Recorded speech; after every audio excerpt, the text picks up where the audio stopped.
विशाल, जो एक छोटे शहर से बिलोंग करता है, 12वीं में उसके अच्छे मार्क्स आने के कारण उसको यूके में पढ़ने का चांस मिलता है, जिससे वो बहुत खुश है। वो वहाँ जाकर बड़ी बड़ी इमारत के बीच घूम के देख रहा है और मन ही मन सोच रहा है, ऐसा हमारे यहाँ मैंने कभी नहीं देखा। तभी उसकी माँ उसे बुलाने लगती है, विशाल उठ जा, कितना सोएगा।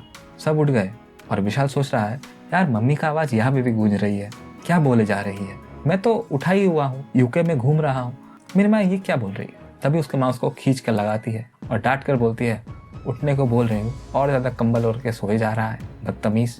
और तभी विशाल का नींद टूटता है और उसे एहसास होता है वो सपना देख रहा था यूके में पढ़ने जाने का। उसका दिल टूट जाता है और सोचने लगा कि मैं कभी विदेश पढ़ने जा पाऊंगा या नहीं। दोस्तों, ऐसे ही जाने कितने ही छोटे शहर या गांव के बच्चे हैं जो सिर्फ सपने में ही फॉरेन पढ़ने जाते हैं, और कितने स्टूडेंट तो इसके बारे में सोचते ही नहीं। उनको अपने एरिया में किसी अच्छी यूनिवर्सिटी में चांस मिल जाए तो वो उनके लिए बहुत खुशी की बात होती है।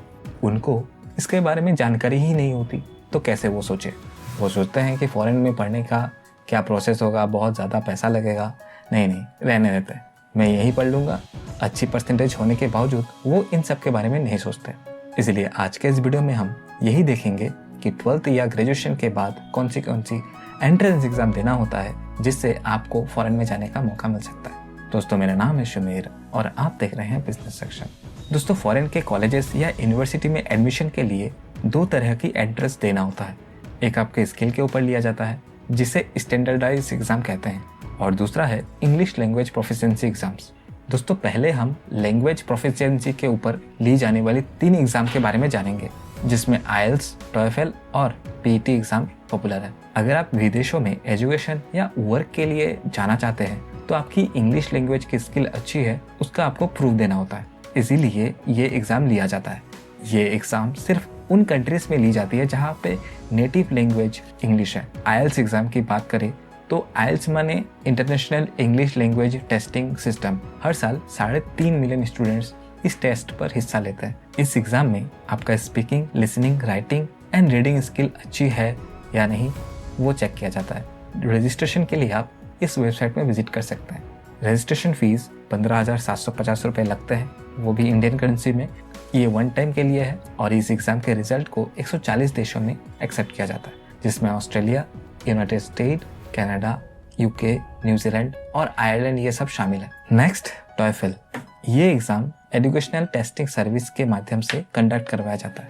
इस एग्ज़ाम में भी आपका speaking, listening, writing and reading skill check किया जाता है। इस एग्ज़ाम के स्कोर कार्ड 2 साल के लिए वैलिड होता है। रजिस्ट्रेशन फीस $185 है। रजिस्ट्रेशन के लिए आप ETS की ऑफिशियल वेबसाइट में विजिट कर सकते हैं, और इस एग्ज़ाम को क्रैक करने के बाद आप कौन से कंट्रीज़ में जा सकते हैं। वैसे तो बहुत से कंट्रीज़ है, पर उसमें से US, Canada, New Zealand, Australia, United kingdom, ये मतलब बड़ी बड़ी कंट्रीज़ है जिसमें आप इस एग्ज़ाम के थ्रू जा सकते हैं। नेक्स्ट है PTE।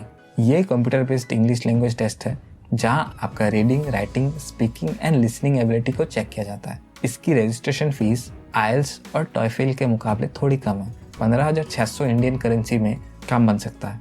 इस एग्ज़ाम की स्कोर कार्ड भी 2 साल के लिए वैलिड रहता है, और कौन सी कंट्रीज में इसकी रिजल्ट को एक्सेप्ट किया जाता है उसकी लिस्ट आप स्क्रीन में से देख सकते हैं।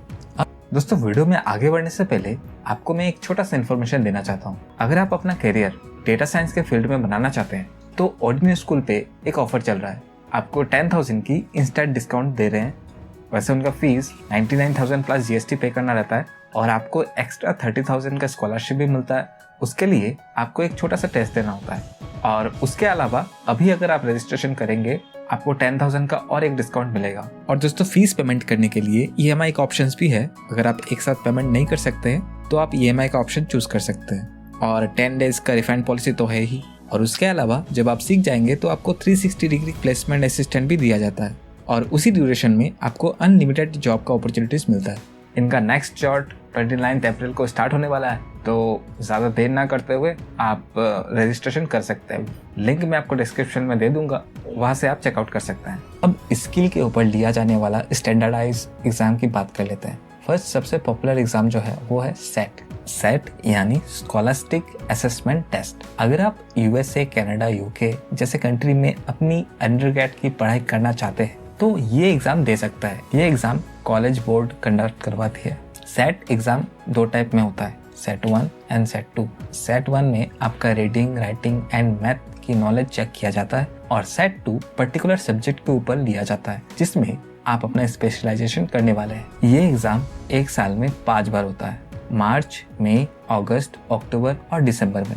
रजिस्ट्रेशन के लिए आप जिस कॉलेज में एडमिशन लेना चाहते हैं उस कॉलेज बोर्ड की ऑफिशियल वेबसाइट में जाके एडमिशन करवा सकते हैं। फीस की बात करें तो $101 विदाउट ऐसे टेस्ट, और ऐसे टेस्ट भी देना चाहते हैं तो $117 होता है। ऐसे टेस्ट आपका ऑप्शनल होता है। आप कौन सी कंट्रीज में एक्सेप्ट होती है स्क्रीन में से उसका लिस्ट आप देख सकते हैं। Next, GRE graduate record examination. ये एग्जाम ETS यानी एजुकेशनल टेस्टिंग सर्विस के माध्यम से कंडक्ट करवाया जाता है। अगर ग्रेजुएशन के बाद मास्टर्स करना चाहते हैं in the field of science, law या मेडिसिन तो आप ये एंट्रेंस दे सकते हैं। ये एग्जाम 2 तरीके से करवाए जाते हैं। फर्स्ट GRE जनरल टेस्ट और second GRE subject test. General सभी दे सकते हैं पर subject test only for science students. इसकी स्कोर कार्ड की वैलिडिटी 5 साल होता है। इस एग्जाम को एक्सेप्ट करने वाले कंट्रीज जैसे USA, UK, Canada, Australia, China, Denmark, France, Germany, Japan, Ireland, चेक Republic, Hong Kong, India, Sweden etcetera है। Next, GMAT। ये GMAT इंडिया वाला नहीं है, ये इंटरनेशनल वाला है। GMAT इंडिया वाले में GMAT इंडिया लिखता है। ये ग्रेजुएट मैनेजमेंट एडमिशन टेस्ट है।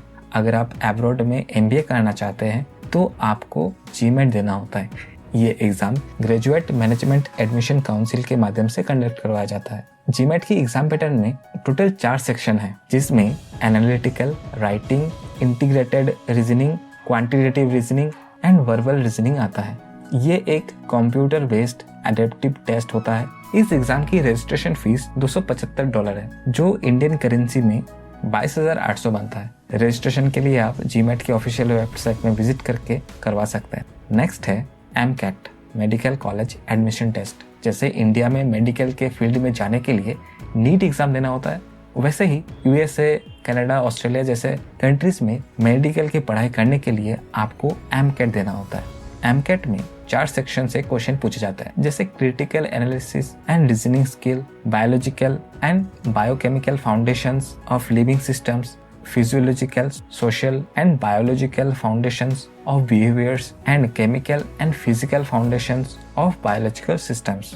ये कंप्यूटर बेस्ड एग्जाम है जिसका ड्यूरेशन 7 घंटे 30 मिनट का होता है और इस एग्जाम में आपका MCQ बेस्ड क्वेश्चन पूछा जाता है। रजिस्ट्रेशन फीस आपका 25,750 रुपए है। नेक्स्ट और लास्ट टेस्ट है LSAT यानी लॉ स्कूल एडमिशन टेस्ट। अगर आप इंडिया से बाहर की लॉ की पढ़ाई करना चाहते हैं तो आपको LSAT देना होता है। ये exam law school admission council conduct करवाती है। इस एग्ज़ाम में आपका reading comprehension, analytical reasoning, logical reasoning और ऐसे ये सब आती है। एग्ज़ाम ड्यूरेशन 2 से 2.5 घंटे का होता है और ये एग्ज़ाम साल में 4 बार कंडक्ट करवाया जाता है, जून, सितंबर या अक्टूबर, दिसंबर एंड फरवरी। रजिस्ट्रेशन फीस $180 यानी 14,700 इंडियन रुपीज़ है। और दोस्तों ये जो मैं फीस आपको बताया हूँ इस वीडियो में ये वेरी कर सकता है। आप ऑफिशियल वेबसाइट में ही विजिट करके चेक करना क्योंकि टाइम टू टाइम ये फीस ऊपर नीचे होती रहती है। तो एक बार आप ऑफिशियल वेबसाइट में विजिट करके ही चेक करना।